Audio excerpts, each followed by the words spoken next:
초기 기독교 역사에 가장 기억될 만한 로마의 황제들이 있습니다.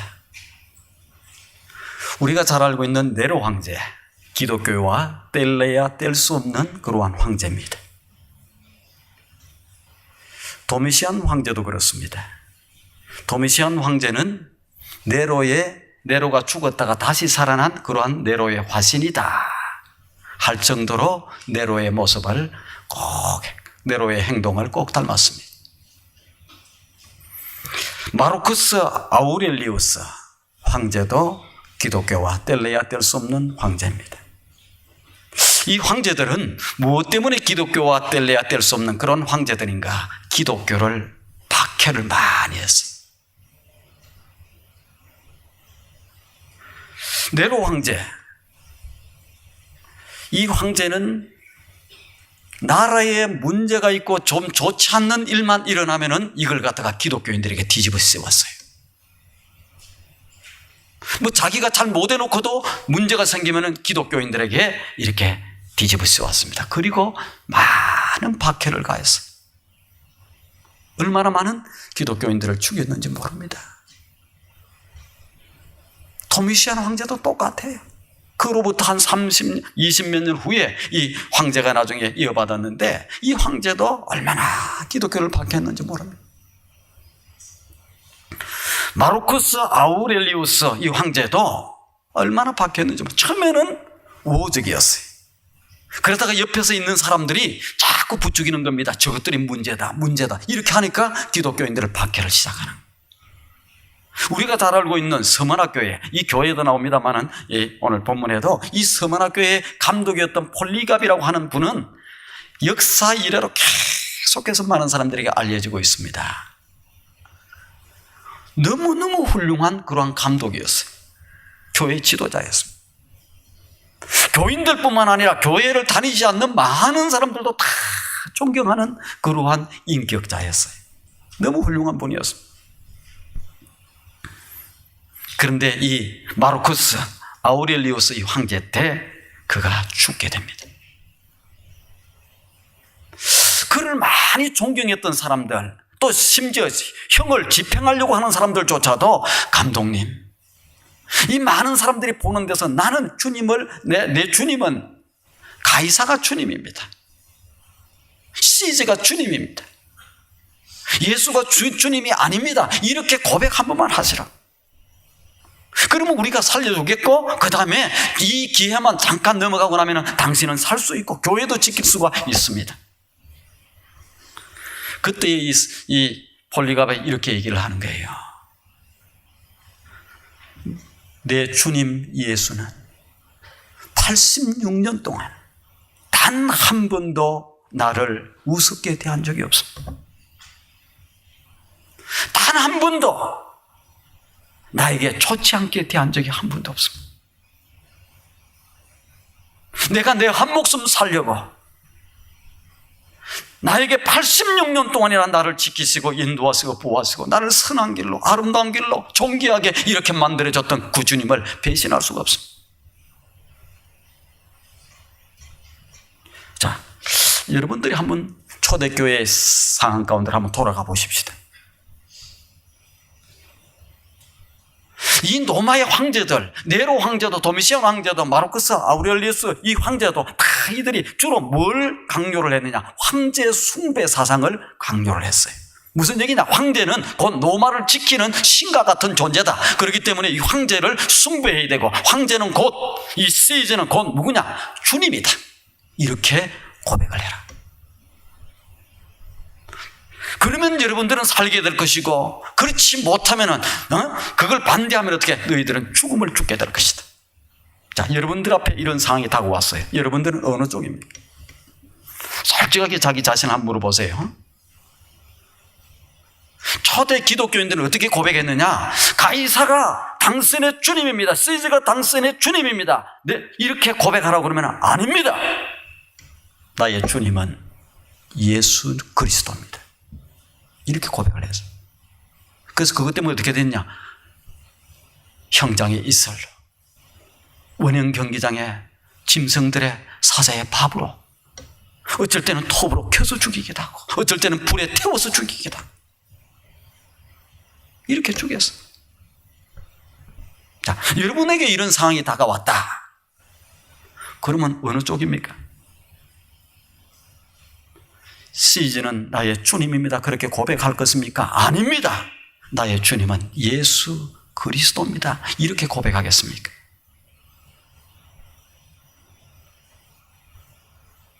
여기에 따라서 그리스도인과 가짜 그리스도인이 구별되게 되어 있습니다. 제대로 예수 믿는 사람과 가짜로 그냥 무늬만 그리스도인, 예수 믿는 것으로 이렇게 구분되게 되어 있습니다.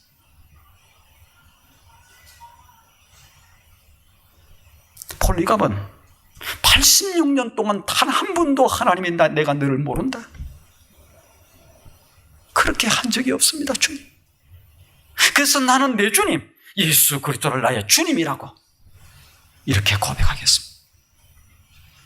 많은 사람들이 그렇게, 폴리갑이 그렇게 얘기를 했어요. 그 옆에서 그 형을 집행하는 사람들이 폴리갑이 불에 타서 화형으로 죽입니다. 그래서 그를 갖다가 단단히 이렇게 묶으려고 그랬어. 왜? 죽어가면서 사람들이 그냥 파락을 하고, 그래서 뭐 불에서 떨어져 내리기도 하고 이렇게 하기 때문에 묶으려고 그랬어. 그때 폴리갑이 이렇게 얘기를 합니다. 나를 묶지 마세요. 살아계신 내 주님께서 내 죽음 가운데서 그것을 견딜 수 있는 그 믿음을 줄 것이다. 그래서 그는 묶지 않고 불에 타서 이렇게 죽어가게 됩니다.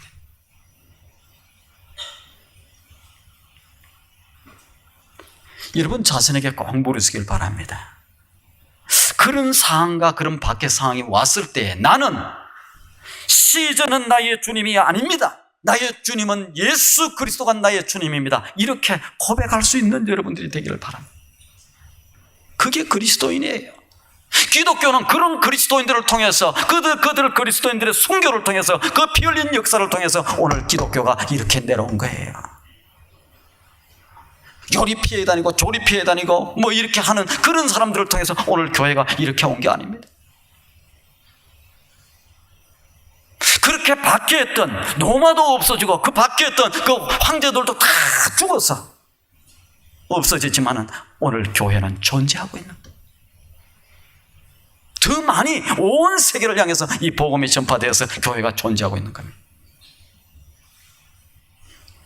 왜 1세기 그 사람들이 그 밖의 상황 가운데서 죽어가면서 것이도 예수님은 나의 주님입니다, 예수는 나의 그리스도입니다, 이렇게 고백하면서 이렇게 죽어갔는가? 왜 그렇게 이렇게 할 수 있었는가?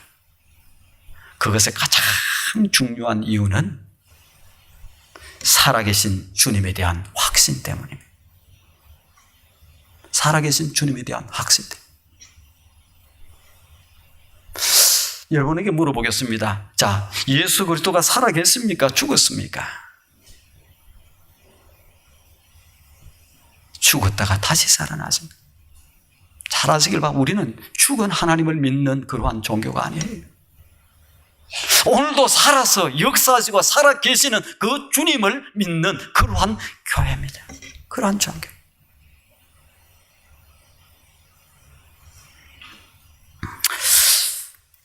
요한이, 지금 오늘 본문을 기록한 사람은 사도 요한, 예수님의 제자 요한인데, 이 요한이 30대 초반에 예수님을 보았습니다. 마지막으로 보았습니다. 그리고 이 편지를 기록할 때는 그로부터 한 50년이 지나고 나서 요한이 80세, 나이가 많이 들었을 때, 노인이 되었을 때, 그때 지금 이 요한계시록을 기록합니다. 그가 예수님의 복음을 전가한다고, 또 주님 앞에 충성스럽게 산다고 인해서, 그것으로 인해서 박해를 받아서 어디로? 반모섬이라고 하는 이렇게 섬으로 기양을 갔습니다. 반모섬은 지금 터키에 속해 있는 그러한 섬이에요. 우리가 잘 아는 밀레도라고 하는 섬이 성경에 나오는데, 그 밀레도는 큰 섬, 밀레도에서 서쪽으로 48km 떨어져 있는 조그마한 섬인데, 이 섬에서 지금 뭡니까? 유배지에 가서 지금 그곳에 지내는 거예요. 그곳에 가서도 요한은 다 살아계시는 하나님 앞에, 주님 앞에 기도하고 하루하루를 지내. 어느 날 주일날입니다. 주일날에 깊이 묵상을 하고 주님 앞에 이렇게 기도하고 있는데 그 환상 중에 탁 나타나.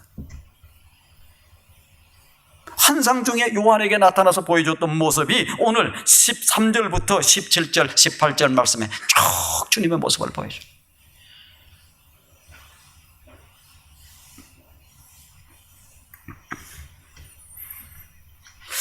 원래 요한을 위시한 이 제자들은 어떤 사람들이었느냐? 예수님을 열심히 쫓아다녔던 사람들이에요. 왜? 예수님이 기적을 일으키는 거예요. 가르침이 보통 가르침이 아니에요. 그러니까 예수님 따라다니면 수지 맞겠다, 내가 그냥 내 미래는 보장되겠다, 내가 괜찮은 생애를 살겠다 쫓아다녔는데 3년 동안 쫓아다니고 같이 함석밥 먹고 같이 배우고 다녔는데 어느 날 예수님이 십자가에 달려 죽는 거예요. 안 그래도 죽기 전에 얼마 전에 뭐라고 얘기하시냐? 내가 고난을 받아야 된다, 내가 고난을 받아야. 이게 무슨 얘기야? 내가 십자가를 지어야 된다, 무슨 얘기야? 뭐 믿지 않았겠죠. 자기들의 기대가 무너지는. 근데 어느 날 예수님이 십자가에 달려 돌아가셔.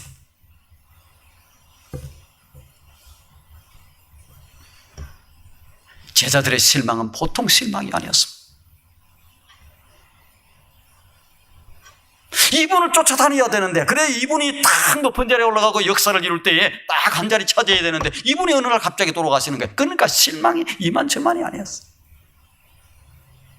그래서 포기하고 우리가 헛된 것을 쫓아다녔다 하면서 어디로 갔습니까? 절망하고 고향으로 돌아갔어. 모든 그 꿈을 깨버리고 다 고향으로 돌아가. 근데 이 고향으로 돌아간 지 얼마 안 돼서 이들이 다시 예루살렘 거리로 모인 거예요. 그래서 거리로 다시 모여서 뭐라고 얘기하느냐? 그 십자가에 못 박아 죽인 예수 그리스도를 딱 증거하는 거예요. 십자가에 예수님이 못 박힐 때만 하더라도 이들이 겁이 나서 전부 도망갔어. 숨어갖고 있었는데 벌벌 떨고 있었는데, 그 다음에 고향으로 돌아갔었는데, 이제 다시 그들이 모여서 어느 날 갑자기 예수님을 증거하는 거예요. 왜 이들이, 벌벌 떨던 이들이 다시 예루살렘에 모여서 예수 그리스도를 증거하고 이렇게 다녔는가? 그것은 다름 아닌 살아계신 주님을, 부활하신 주님을 만났기 때문입니다. 부활하신 주님을 만나. 여러분 잘 아시길 바랍니다. 십자가는 기독교의 마지막이 아니에요.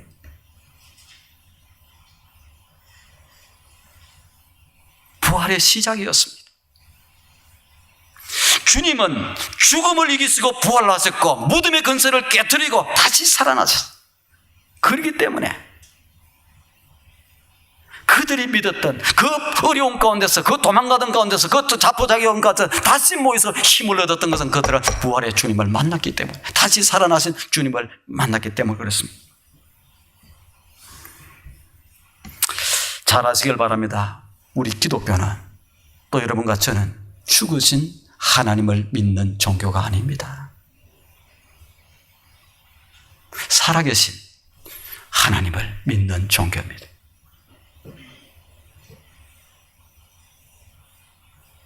죽으신 하나님 같으면 제가 이곳에 와 설교 안 해요. 예루살렘에 와 살지도 않을 거예요.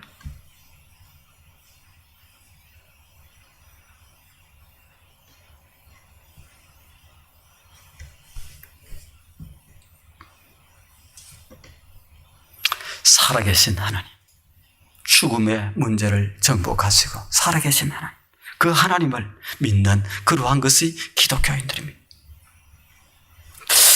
사도 요한이 그 주님을 사랑하고 하다가, 이 주님을 증거하고 하다가 이 섬으로 와서 기왕 와서 있는데, 주일날 낮에 아름다운 광경을 보여주는 거예요. 우리가 10절 이하에 한번 보시길 바랍니다. 주의 날에 내가 성령에 감동되어 내 뒤에서 나는 나팔소리 같은 큰 음성을 들으되 이르되 내가 보는 것을 두루마리에 써서 에베소와 스무나와 버가모와 두아디라, 사데, 빌라델비아, 라오디게아 등 7 교회에 보내기라 하시기로, 몸을 돌이켜 나에게 말한 음성을 알아보려고 돌이킬 때에 7 금 촛대를 보았는데, 촛대는 나중에 교회를 얘기합니다. 그 13절부터 촛대 사이에 인자 같은 이가 발에 끌리는 옷을 입고 가슴에 금띠를 띠고 그 머리와 털의 희기가 흰양털 같고 눈 같으며 그의 눈은 불꽃 같고 그의 발은 풀무불에 단련한 빛난 주석 같고 그의 음성은 많은 물소리 같으며 그의 오른손에 7별이 있고 그의 입에서 좌우에 날선 금이 나오고 그 얼굴은 해가 힘있게 비치는 것 같더라.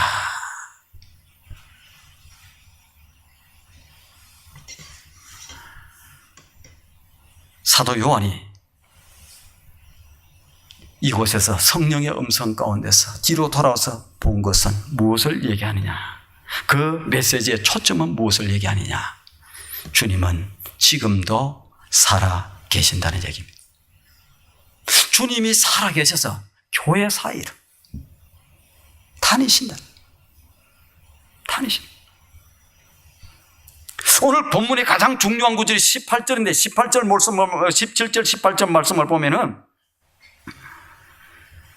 내가 볼 때에 그의 발 앞에 엎드려져 죽은 자 같이 되며 그의 오른손을 내게 죽은 자 같이 되며 그가 오른손을 내게 얹으시고 이르시되 두려워 말라 나는 처음이요 마지막이니 곧 살아있는 자라 내가 전에 죽었었노라 볼지어다 이제 세세토록 살아있어 사망과 음부의 열쇠를 가졌노라 이렇게 얘기를 합니다. 그분은 어떤 분이라는 거예요? 살아계신 주님.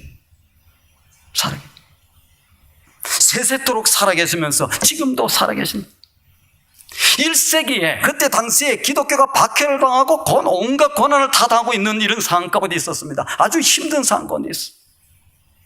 나의 주님은 예수 그리스도입니다 이렇게 고백을 해야 되느냐, 아니면 가이사가 나의 그 주님입니다 이렇게 고백을 해야 되느냐, 이렇게 아주 환난과 이런 박해 상황 가운데 있었던 이런 상황 가운데에 사도 요한을 통해서 교회에 보여주신 그런 하나님의 말씀은 주님이 살아계신,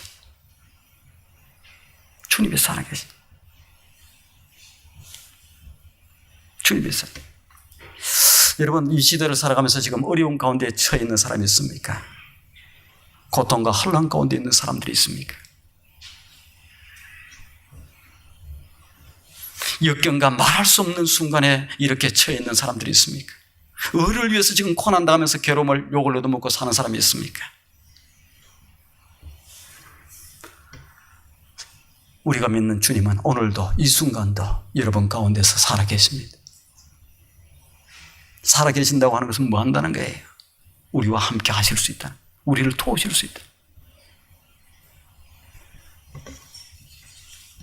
자, 그러면 주님이 살아계시는데 살아계셔서 이분이 지금 무엇을 하고 계시는가? 오늘 본문을 통해서 우리에게 보여주는 것은 세 가지를 하는데, 주님은 11절부터 16절까지 교회를 다스리고 계신다. 두 번째는 17절부터 18절까지 죽음을 다스리고 계신다. 세 번째는 역사를, 19절에 역사를 다스리고 계신다. 이 문제에 대해서 우리가 좀 살펴보도록 하겠습니다. 살아계신 주님은 무엇을? 교회를 다스리고 계신다. 11절 한번 보시면 7교회에 대해서 나와요. 근데 이 11절에 7교회가 나오는데 이것을 좀 자세히 설명을 하는 것이 2장과 3장에 나옵니다. 요한계시록 2장과 3장.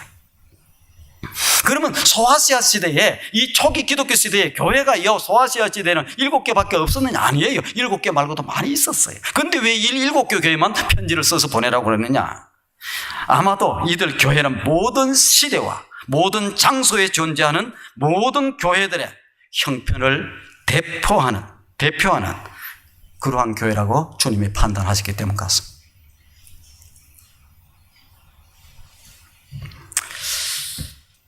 라오디게아 교회라고 하는 교회가 3장에 나와요. 이 라오디게아 교회는 차지도 않고 너희가 뜨겁지도 않다. 차지도 않고 뜨겁지도 않으면 내가 나중에 토하여 내치겠다. 에베소 교회 같은 교회는 너희가 처음 사랑을 잃어버렸다. 처음에 설레고 좋아하고 주님 만나, 하나님 만나 설레고 좋아했는데 이제는 다 사람들에게 식어버렸어. 마침 못해 와서 그냥 자리 지키고 있다. 어떤 교회는 살았다고 하는 이름은 가졌으나 죽었다는 거예요. 사대교회 같은 교회는 문의는 살았는데 죽었다는 거예요. 죽었다.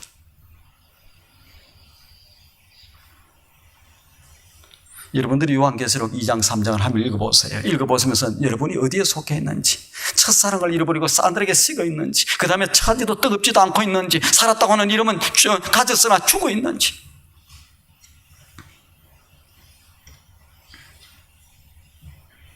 주님 자신이 지금 이 사도 요한을 통해서 보여주시는 건 주님 자신이 바로 이 교회를 다스리시고 교회를 주관하시고 때로는 교회를 심판하시고 이러한 교회의 머리라고 하는 것을 보여주고 있습니다.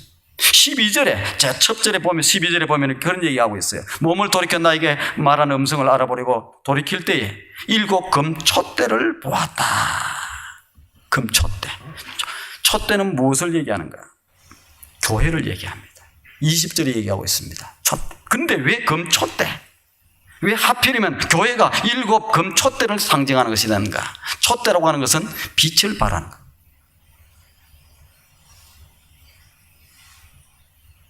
주님은 자신의 몸된 교회가 빛을 발하기를 원하고 있습니다.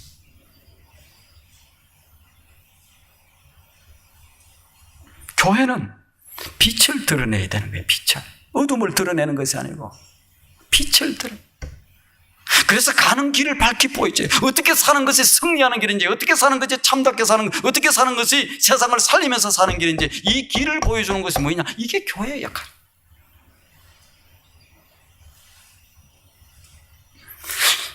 주님은 이 주님의 뜻이, 하나님의 뜻이 이 땅에 나타나게 하기 위해서, 하나님의 뜻을 알리게 하기 위해서 뭐를? 교회를 들어 쓰는 거예요. 그래서 교회 가운데 임재하시고 교회 가운데 역사합니다. 주님은 세상의 빛을 드러내야 될 중요한 하나님의 도구로서 무엇을? 교회를 사용하는 거예요. 그래서 교회는 빛을 드러내는 빛이죠. 교회가 하나님의 영광을 드러내야 돼요. 교회는 세상을 살리는 일을 해야 됩니다. 교회는 이 세상을 깨우는 일들을 해야 돼요. 교회는 세상을 세우는 일들을 교회가 해야 되는 거예요.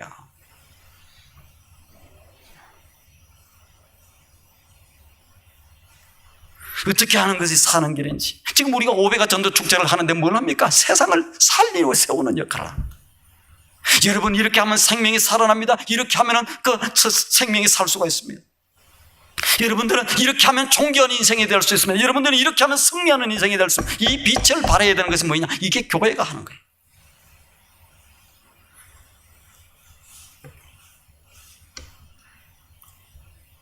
교회가 빛을 발하지 못하고 어둠을 발하면 안 되는, 마다 죄짓고 예수 믿는 사람들이 더한다 소리 듣고 예수 믿는 사람들 은혜들이나 잘하라고 그러고 이런 소리 들어서는 안 돼. 한 사람 한 사람 바라볼 때마다 빛이 나. 야, 그 사람 입술을 통해서 나오는 것들을 통해서 세상을 바뀌는 빛이 나. 주님은 세상의 빛을 드러내야 될 하나님의 중요한 도구로 세움받은 교회에 임재하시고 그 교회를 다스리시고, 그리고 다스린다고 하는 것이 오늘 이 본문 가운데 나타나 있습니다. 자, 교회를 다스리시는 살아계신 주님의 모습은 어떤 모습일까? 13절부터 16절에 팔에 끌리는 옷을 입고 계시다. 이것은 무슨 모습을 나타내냐? 대제사장의 모습을 나타내. 주님이 죽은 줄 알았는데, 십자가에서 끝난 줄 알았는데, 이 기독교인들에게, 이 초기 기독교인들에게 박해받고 있는 상황 가운데, 어려움 가운데 있는 상황 가운데 주님의 모습을 보여주시는데 어떤 모습을 발에 끌리는 옷, 쫙 대제사장의 모습입니다. 대제사장은 어떤 사람이냐? 사람들의, 세상의 모든 사람들의 죄와 고통과 염려와 문제, 이런 것들을 다 짊어지고 인간과 하나님 사이에서 해결자의 역할을 하는 것이 뭐냐? 주님이. 너네들 지금 고통 가운데, 너네들 지금 박해 가운데 있냐? 너네들 지금 아픔 가운데 있네. 그 모든 문제를 짊어지고 하나님 앞에서 이 모든 문제를 해결하는 중보자의 모습, 이 대제사장의 역할의 모습을 보여주는, 그분은 그 1세기 때에 그 초대교회에도 그렇게 하셨지만 오늘도 여러 가지 문제를 안고, 여러 가지 아픔과 여러 가지 고통의 문제를 안고 하나님 앞에 나오는 그들, 누구가 됐든지 그 문제를 가지고 하나님 앞에 그 중보의 역할을, 그 모든 문제를 해결하시는 그 역할을 하시는 분입니다. 오늘 우리가 살아계신 하나님 믿고, 살아계신 주님 믿고, 그분 붙들고 그분에게 의뢰하고 이렇게 나가면 하나님은 오늘도 역사를 하시는 거예요. 가슴에 금띠를 띄었어요. 근세와 영광, 그 다음에 정의의 표시로서 왕의 차림입니다. 그래서 베드로는 뭐라고 얘기하느냐? 제사장은 제사장인데 왕 같은 제사장이라고 그래요. 왕 같은. 왕은 무엇을 책임지는 사람이냐? 왕은 백성들의 먹을 것을 책임지는 사람이고, 왕은 백성들의 안녕과 보호를, 모든 것을 책임지는 사람이에요. 아니를.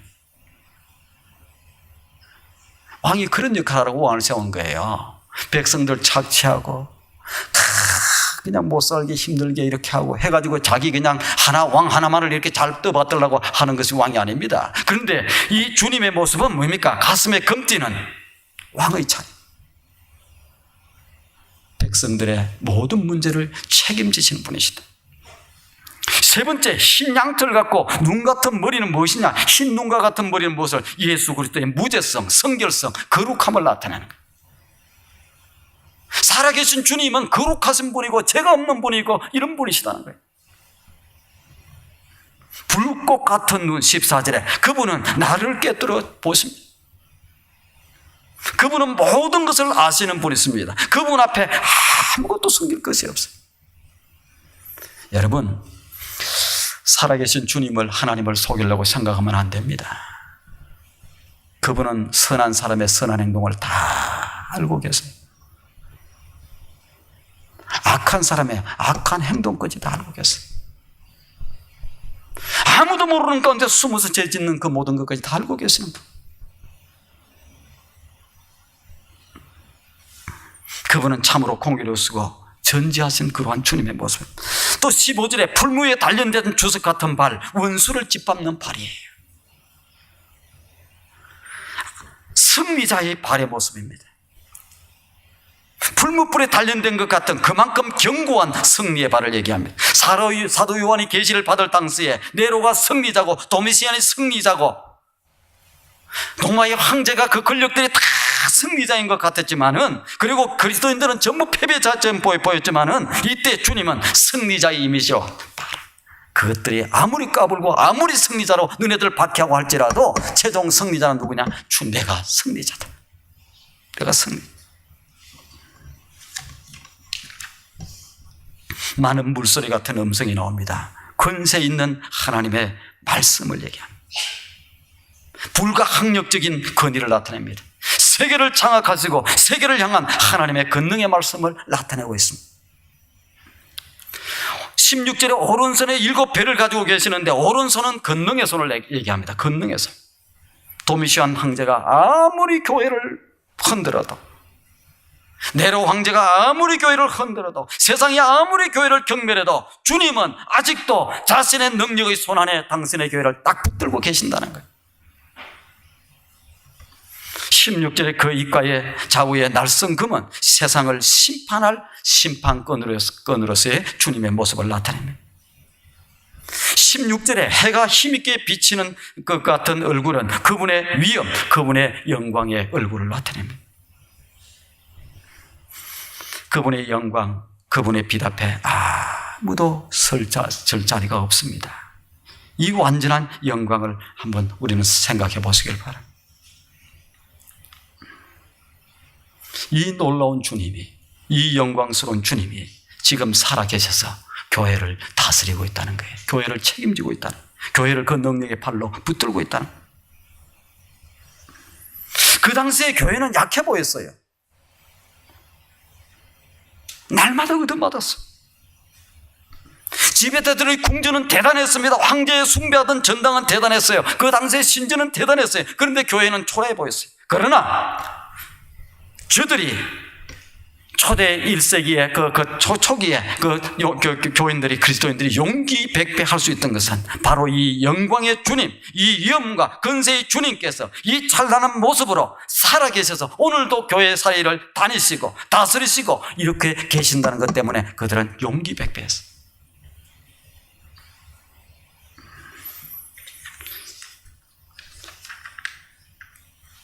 사랑하는 성도 여러분, 주님은 오늘도 살아서 교회를 그 권능의 손으로 붙들고 계십니다. 오늘도 우리를 다스리고 계세요. 살아계신 주님이 두 번째는 무엇을 하고 계시느냐? 죽음을 다스리고 계신다. 죽음은 모든 사람이 두려워합니다. 공포입니다. 왜 사람들이 그렇게 죽음 앞에 두려워 떨고 공포를 가지느냐? 처음이에요. 아무도 죽어본 적이 없어요.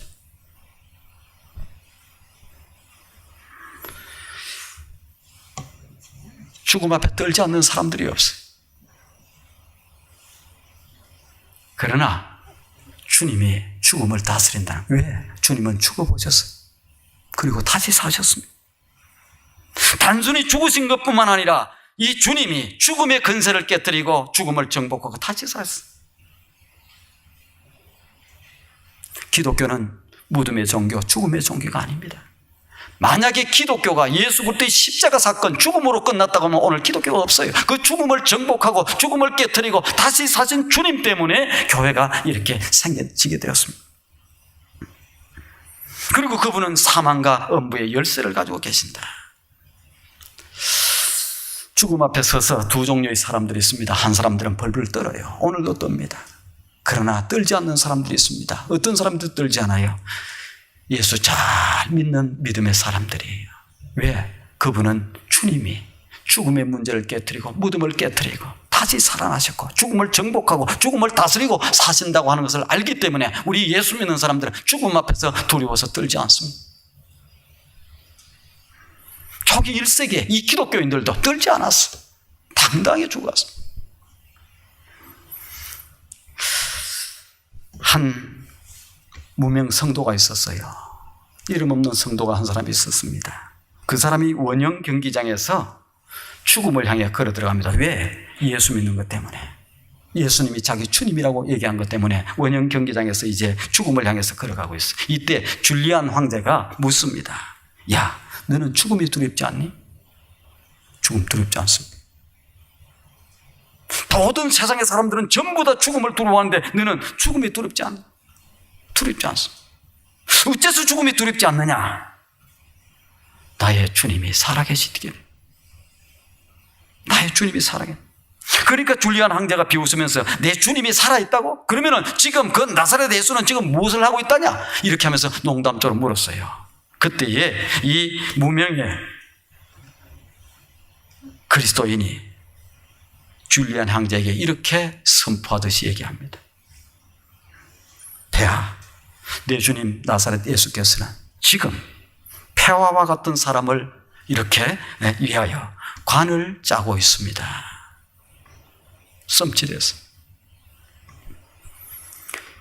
그 일이 있었던 때가 AD 361년입니다. 그 다음 해에 줄리안 황제가 전쟁터에 나가서 죽습니다. 죽어가면서 그가 마지막으로 이런 얘기를 남겼다고 합니다. 오 갈릴리 사람이여, 그대가 승리자요, 그대가 참 승리자. 그렇습니다. 예수 그리스도 바로 그분만이 주님을 이기시고 부활하시고 지금도 살아서 죽음을 다스리고 계시는 그러한 하나님이십니다. 하나님. 지금 우리가 세상의 음침한 골짜기로 다닐지라도 죽음을 두려워하지 않을 것은 그분이 나와 함께 하시기 때문에. 마지막으로 이 살아계신 주님이 무엇을 하고 계시느냐? 세 가지인데 하나는 이 역사를 다스리고 계십니다. 요한계시록 1장 시점에서 사도 요한이 이미 본 것이 있고 보고 있는 것이 있고 그 다음에 보게 될 것이 있습니다. 1장은 과거입니다. 이미 본 것이에요. 2장부터 3장은 이제 현재 일 보고 있는 것이에요. 그 다음에 6장부터 22장은 미래입니다. 앞으로 보게 될 일이에요. 이미 본 것은 요한계시록 1장, 이미 본 것을 한마디로 요약하면 1장을 한마디로 요약하면 주님은 살아계시다는. 처음에 주님을 보여주고 이어서 주님에 의해서 쓰임받아야 할 이 땅의 교회들의 모습을 보여주는 거예요. 그게 7 교회의 모습이에요. 어떤 교회는 살았다고 하는 이름은 가졌으나 죽었어. 어떤 교회는 그냥 뜨겁지도 않고 차지도 않고 미치거나 있는 사람. 어떤 교회는 그냥 처음 사랑을 잃어버렸어. 어떤 교회는 작은 힘을 가지고 작은 능력을 가지고 있으면서 큰 역사를 이루는 빌라델피아 교회 같은 교회가 있어요. 어떤 교회는 이 스무나 교회 같은 교회는 그 많은 박해 가운데서도 다 믿음을 지키고 흔들리지 않는 교회도 있었습니다. 2장 3장에는 교회에 대한 비전이 나옵니다. 교회에 대해. 이게 현재 일이에요. 그리고 6장부터 마지막까지는 장차 있을 일이 역사에 임할 하나님의 심판과 하나님의 그 예수 그리스도의 재림에 관한 내용이 나온.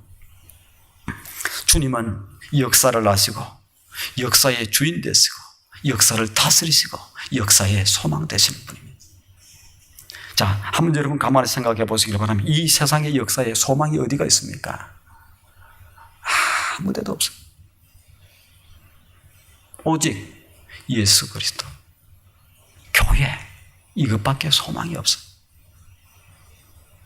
세상을 살리고 세우고 하는 것은 뭡니까? 교회밖에 없어요. 하나님만이 온 세상을 살리기를 원하고 온 세상이 구원받기를 원하는 거예요. 모든 것이 그분 손에 있어요. 자, 요한계시록을 우리가 볼 때에 우리가 참 깨달아야 될 의미는 무엇인가? 우리가 한 3가지를 깨달은 하나는 살아계신 주님을 바라봐야 돼요. 오늘도 살아서 역사하시고 말씀하시고 우리를 붙잡고 계시고 우리 가운데를 다니시는 그 살아계신 주님을 바라볼 수 있어야 됩니다. 2번째는 교회를 볼 수 있어요. 교회의 모습을 바라볼 수 있어요. 3번째는 교회가 그 하나님의 놀라운 역사를 이루기 위해서 쓰임받는 도구가 되어야 된다는 사실을 우리는 잘 기억해야 됩니다. 말씀을 정리합니다. 요한계시록 핵심을 전체적으로 보면 첫 번째는 살아계신 주님의 승리입니다. 세상이 또 황제들이 교회를 비판하고 박해하고 다 한다고 할지라도 누가 승리하느냐? 최종적인 승리는 살아계신 주님이라. 그렇게 초대의 기독교를 박해하고 했던 그 모든 노마는 다 망했습니다. 지금 역사 속에 있지도 않아요. 그렇게 박해했던 그 황제들도 다 죽었습니다. 끝나는 줄 알았는데 그래도 교회는 아직도 살아서 있습니다. 더더욱 왕성하게 온 세상을 향해서 지금 생명을 전하기 위해서 이렇게 나아가고 있습니다. 첫 번째는 살아계신 주님의 승리. 2번째는 무엇의 승리? 교회의 승리. 끝까지 믿음을 가지고 주님을 딱 붙들고 살아계신 주님을 붙들고 나가는 그 교회는 승리할 것이다. 우리가 성경을 보면은 주님이 나중에 촛대를 옮기겠다 얘기합니다. 촛대는 뭐냐? 교회를 얘기하는 거예요. 그런데 주님이 늘 그 교회에 함께 하시고 역사하시고 이렇게 하시는데 촛대를 옮기는 경우가 있어요. 교회가 뭡니까? 여러분, 교회는 다른 게 아니에요. 건물이 아니에요. 예수 그리스도를 구주로 믿는 이 하나님의 백성들이에요. 그 백성들이 계속해서 차지도 뜨겁지도 않고 처음 사랑을 잃어버리고 살았다고 하는 이름을 가졌으나 죽어 있고 이런 상태에 있으면 촛대를 옮기는 거예요. 더 이상 하나님이 그를 통해서 그 교회를 통해서 역사하지 않습니다. 그러나 하나님 살아계신 주님을 딱 붙잡고 그 살아계신 주님 앞에 서서 이렇게 멋지게 나갈 때는 하나님의 그 교회를 들어서 멋지게 역사를 이룹니다. 3번째는 성도의 승리입니다. 성도의 승리. 어떤 성도의 승리예요? 살아있는 성도의 승리예요. 살아계신 주님을 붙들고 있는 그 성도의 승리. 오늘 이 세상에서 큰 영향력을 미치고 세상에 변화를 줄 수 있고 세상을 깨우고 세상을 살리고 세상을 이길 수 있는 사람은 어떤 사람이 세상을 깨우고 살리고 이길 수 있는 사람이냐? 취미생활로 교회에 나오는 사람들은 그런 사람들을 통해서는 세상을 깨울 수가 없고 살릴 수가 없습니다. 교양생활로 교회를 나오는 사람들은 내가 그래도 교회 나가서 좀 교양이라도 좀 있는 것처럼 이렇게 그런 사람을 통해서는 세상은 살아나지 않습니다. 하나님의 뜻은 이루어지지 않습니다. 하나님의 영광은 선포되지가 않습니다. 할 일이 없어서 그냥 교회 한번 나오면 본 사람들, 그런 사람들을 통해서 세상이 살아날 수가 없습니다. 바람 한번 불면 날아갈 신앙 가지고는 이 역사는 불가능합니다. 누가 세상을 변화시키고 세상을 이렇게 깨우고 세상을 살리고 세상에 놀라운 역사를 이루어 나갈 수 있겠는가? 어떤 사람? 그것은 다름이 아닙니다. 예수님은 살아계신 나의 주님입니다. 예수님은 살아계신 나의 왕이 있습니다. 예수님은 살아계신 나의 그리스도입니다. 이렇게 죽음 앞에서도 박해 앞에서도 어려운 상황 가운데서 당당하게 외칠 수 있는 사람, 그 사람을 통해서 하나님의 영광은 선포되고 세상은 살아나게 되고 세상은 변화가 일어날 수 있습니다. 나는 우리 투산영락의 성도들이 그저 그런 성도들, 바람 한번 불고 날아가는 그런 성도가 되지 않기를 바랍니다. 죽은 예수 그리스도를 믿고 죽은 예수 믿고 그냥 적당히 교회 나오는 그런 성도가 되지 않기를 바랍니다. 능력도 없고 힘도 없고 아무것도 없고 주님이 촛대를 옮겨서 역사도 없는 그런 성도들이 되지 않기를 바랍니다. 오늘도 살아계신 주님 딱 붙들고 내 삶의 현장에서 그 어떤 어려움이 오고 어떤 어려운 순간에도 주님 딱 붙들고 이렇게 믿음으로 나감으로 말미암아 여러분도 살고 세상도 살리고 세상에 큰 역사를 이루는 모든 성도들이 되기를 주님의 이름으로 축원드립니다. 좋으신 하나님 감사합니다. 그저 교회 뜰만 받고 왔다 갔다 하고 있지는 않습니까? 살아계신 주님 못 믿고 그냥 이기적인 욕심으로 가득 차서 이렇게 살고 있지는 않습니까? 살아계신 주님을 믿지 못하고 조금만 어려움이 오고 이렇게 고난이 찾아오면 주님을 배신하고 떠나고 그러한 삶을 살고 있지는 않습니까?